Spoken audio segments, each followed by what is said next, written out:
ইরানের সর্বোচ্চ জাতীয় নিরাপত্তা পরিষদের সচিব আলী লারিজানির মৃত্যুর খবর ছড়িয়ে পড়ার পর পুরো অঞ্চল আরও অস্থির অনিশ্চয়তার মুখে দাঁড়িয়েছে।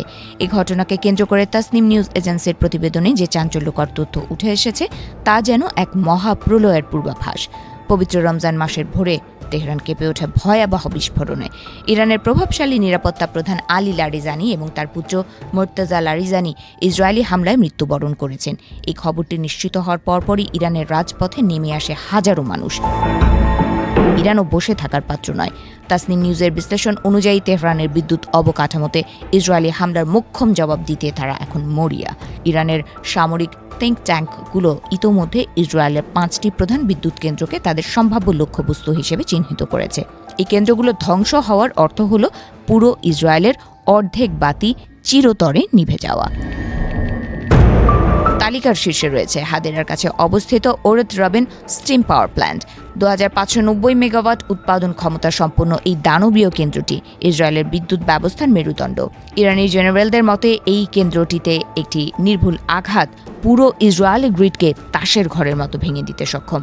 আশকেলনের উপকণ্ঠে অবস্থিত রুয়েনবার্গ বিদ্যুৎ কেন্দ্রটি 2250 মেগাওয়াট বিদ্যুৎ উৎপাদন করে। ইরানের ব্যালিস্টিক মিসাইল যদি এই লক্ষ্যবস্তুতে আঘাত হানে তবে ইসরায়েলের শিল্প কারখানা ও দৈনন্দিন জীবনযাত্রা স্থবির হয়ে পড়বে। যুদ্ধের ময়দানে এটি হবে ইসরায়েলের জন্য এক অপূরণীয় ক্ষতি। শুধু বড় কেন্দ্রগুলোই নয়, ইরানের নিশানায় রয়েছে উত্তর প্রান্তের হাগিত কম্বাইন্ড সাইকেল পাওয়ার প্ল্যান্ট এবং আশদৌদ অঞ্চলের এশকল হাইব্রিড প্ল্যান্ট।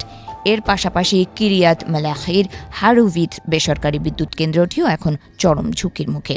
সব মিলিয়ে ইসরায়েলের 50% বিদ্যুৎ উৎপাদনের উৎস এখন ইরানের মিসাইলের রেঞ্জে। আলী লারিজানি ছিলেন ইরানের রাজনীতির এক চাণক্য। তার প্রয়াণ ইরানকে দুর্বল করেনি, বরং আরও কঠোর হতে বাধ্য করেছে। ইরানের নিরাপত্তা পরিষদের বিবৃতিতে স্পষ্ট করে বলা হয়েছে, আলী লারিজানির শাহাদাত মুসলিম উম্মাহকে আরও ঐক্যবদ্ধ করবে এবং রক্তপিপাসু শত্রুর বিরুদ্ধে চূড়ান্ত বিজয়ের পথ প্রশস্ত করবে।